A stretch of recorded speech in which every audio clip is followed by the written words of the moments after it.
Good afternoon. My name is Amber Briggle, and I am terrified to be here today.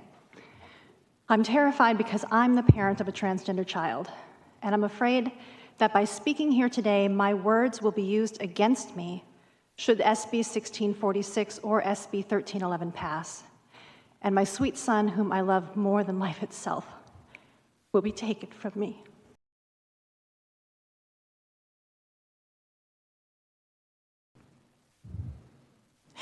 But here I am. I want you to know how hard it is for me to be here today.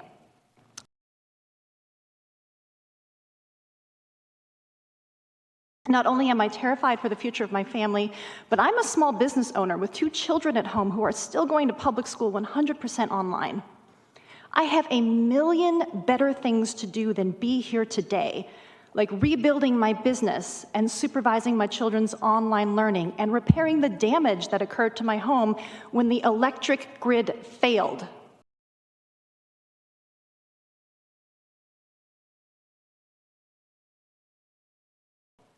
But this committee and the bill's authors somehow deems my son's private medical care more important than COVID relief for women-owned small businesses, or making public schools safer, or fixing ERCOT.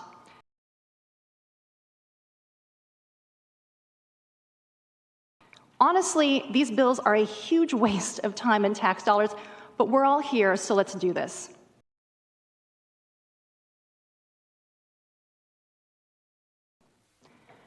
When my son was 4 years old, he asked me if scientists could turn him into a boy.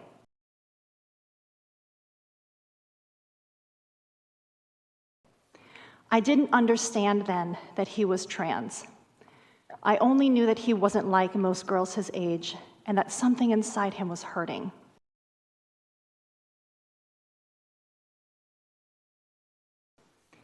Like many of you, I thought he was asking for surgery, and I freaked out. But after doing research, I came to understand that gender affirmation surgery isn't done on minors, and that there is a whole array of medical options available for transgender youth.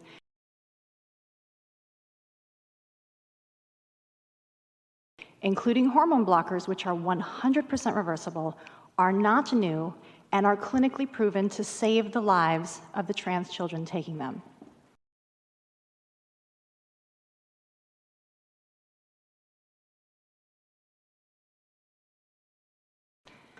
Today, my son is 13 years old, the most popular boy in 7th grade, and loved by our friends, family, our church, and our community.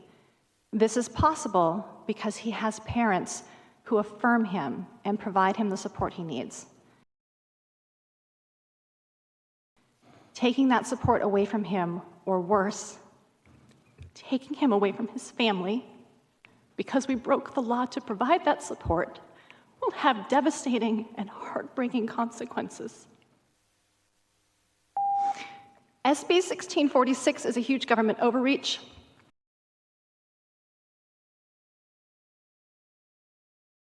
A violation of a parent's rights to care for their children in the best way they see fit, and a death sentence to transgender children across the state who will be denied life-saving care. I'm almost done.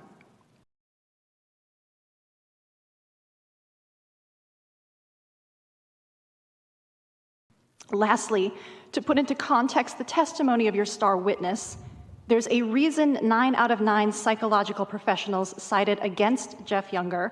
11 out of 12 jurors did not want Mr. Younger near his daughter.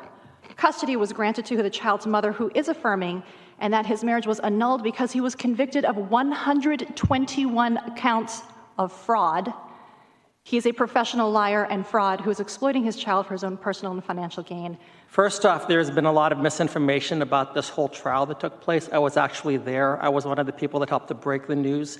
I have interviewed Mr. Younger. I've read the court documents. I've heard some of the testimony here. It does not comport with reality. Vote no to SB 1646 and SB 1311, because if these bills become law, that, senators, is child abuse. I've also met James. James is a young, functioning boy. This is a situation in which his mother is trying to, wanting to transition him. And I promise I will call every one of you every single time a transgender child dies from suicide.